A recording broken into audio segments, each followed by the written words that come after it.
दोस्तों मजाक मजाक में या खेल खेल में रशिया यूक्रेन का युद्ध इस मोड़ पर पहुंच जाएगा, ये किसी ने नहीं सोचा था। मैं एक्चुअली वीडियो शुरू करने से पहले आपको थोड़ा सा कंक्लूजन बता दूं। पूरा कंक्लूजन अगर वीडियो की शुरुआत में बताऊंगा तो आपको बिल्कुल भी समझ में नहीं आएगा।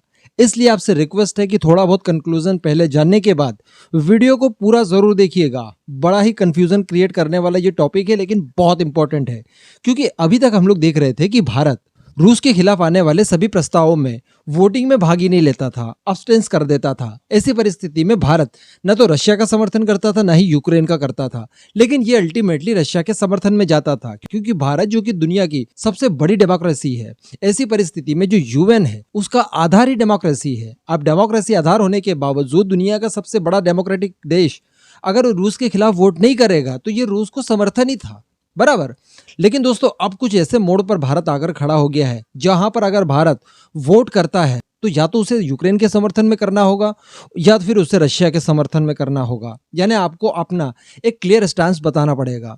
लेकिन अगर भारत वोटिंग में हिस्सा नहीं लेता, हमेशा की तरह जो भारत करते आया है, अक्सर कोई भी प्रस्ताव आता है तो भारत इसी तरह की पॉलिसी अपनाता है, क्योंकि हम लोग शुरुआत से ही गुटनिरपेक्ष रहे हैं। ऐसी परिस्थिति में कि अगर भारत अब्सटेंस करता है इस प्रस्ताव के आने के बाद, तो ये सीधे सीधे रूस की खिलाफत हो जाएगी। और रूस ने वोटिंग से पहले ही चेतावनी जारी की है कि जो भी देश वोटिंग में हिस्सा नहीं लेगा उस देश को रूस अपना दुश्मन मानेगा। कहने का मतलब ये जो प्रस्ताव आएगा इसमें अगर भारत वोटिंग नहीं करता है तो 1971 से आज तक की दोस्ती 2 मिनट में खत्म हो जाएगी। ये है इसका कंक्लूजन। अब ऐसा मैं क्यों कह रहा हूं वो सुनिए आप। दोस्तों मैंने आपको कल एक वीडियो बनाकर बताया था, यूक्रेन के बूचा शहर में बहुत नरसंहार हुआ है। वहां पर महिलाओं के साथ ज्यादतियां की गई है, लोगों को सड़कों पर मारा गया है, लोगों की लाशें सड़कों पर गिरी हुई है। और बताया जाता है कि ये कांड रशियन फोर्सेस ने किया है, क्योंकि बूचा को पहले रशियन फोर्सेस ने ऑक्यूपाई कर लिया था। उसके बाद कुछ समय तक वहां पर इन लोगों ने डेरा जमा कर रखा, लेकिन बाद में फिर यूक्रेनियन फोर्सेस ने इन्हें पीछे धकेला और जैसे ही इस शहर में पहुंची यूक्रेनियन सेना तो वहां का मंजर देखकर वो लोग दहल गए। कई सारे फोटोज और वीडियोस वगैरह वायरल हुए हैं। यूट्यूब की कम्युनिटी गाइडलाइन के हिसाब से मैं आपको वो सब दिखा नहीं सकता वीडियो में। तो इसको लेकर फिर जैसे ही यूएन में चर्चा हुई तो वहां भारत ने रूस की इनडायरेक्ट वे में खिलाफत की। भारत ने यह कहा कि इस पूरे मुद्दे की एक स्वतंत्र जांच होनी चाहिए और जांच में जो भी दोषी पाया जाता है उसे सजा मिलनी चाहिए।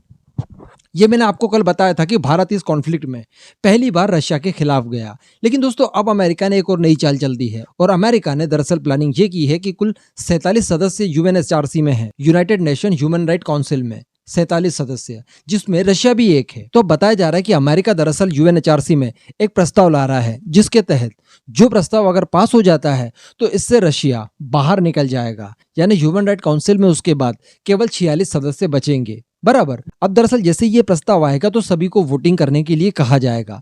लेकिन दोस्तों यहाँ पर प्रस्ताव पास होने की शर्त यह है कि आपको प्रस्ताव के पक्ष में कम से कम 2/3 बहुमत चाहिए, यानी अगर 47 सीटें हैं तो आपको कम से कम इस प्रस्ताव के पक्ष में 31 यानी 31 वोट चाहिए।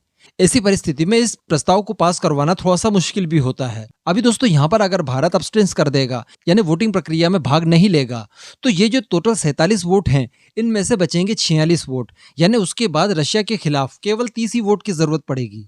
समझ रहे हैं आप? यानी जितने देश वोटिंग प्रक्रिया में भाग लेंगे उनके ग्रैंड टोटल में से 2/3 चाहिए होगा।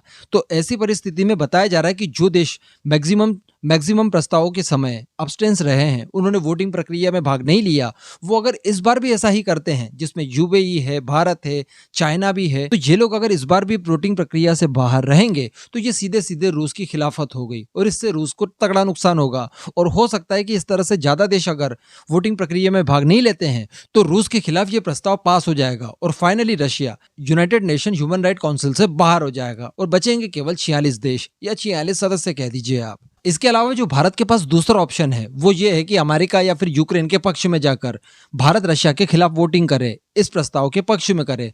तो ऐसी परिस्थिति में तो सीधे सीधे रशिया से दुश्मनी हो गई, गए आपके 272 SU-30 MKI। और अगर मान लीजिए भारत यहाँ पर रशिया से दोस्ती निभाते हुए रशिया के पक्ष में डायरेक्टली वोट कर देता है तो फिर पूरा वेस्टर्न वर्ल्ड आपके ऊपर भिड़ जाएगा। वो कहेंगे कि आपकी गुटनिरपेक्षता अब कहाँ गई, आप तो गुटनिरपेक्ष थे। कहने का मतलब भारत के पास 3 ऑप्शन है, लेकिन तीनों ऑप्शंस में से कोई एक ऑप्शन भी भारत इस बार चुन नहीं सकता। और इसीलिए मैंने कहा कि ये भारत की अग्नि परीक्षा है। यहाँ पर भारत किस तरह से पास हो पाएगा, इस अग्नि परीक्षा को कैसे फेस करेगा, मुझे लिटरली कोई जानकारी नहीं है इस बारे में। बिल्कुल भी कहा नहीं जा सकता कि भारत यहाँ पर किस तरह की पॉलिसी को अपनाने वाला है। लेकिन मैंने आपको जैसा कि बताया कि 3 ऑप्शन होने के बावजूद भारत तीनों के तीनों ऑप्शन इस्तेमाल नहीं कर सकता। अल्टीमेटली यहाँ पर कोई ना कोई एक पक्ष को भारत को त्यागना होगा, या तो फिर रशिया से टोटल बायकॉट करना होगा या फिर वेस्टर्न वर्ल्ड से पूरा बॉयकॉट करना पड़ेगा। इसके अतिरिक्त कोई और ऑप्शन मुझे तो नहीं लगता कि भारत के पास हो। अब इस पूरे मुद्दे पर दोस्तों आपका क्या मानना है, नीचे कमेंट करके जरूर बताइएगा।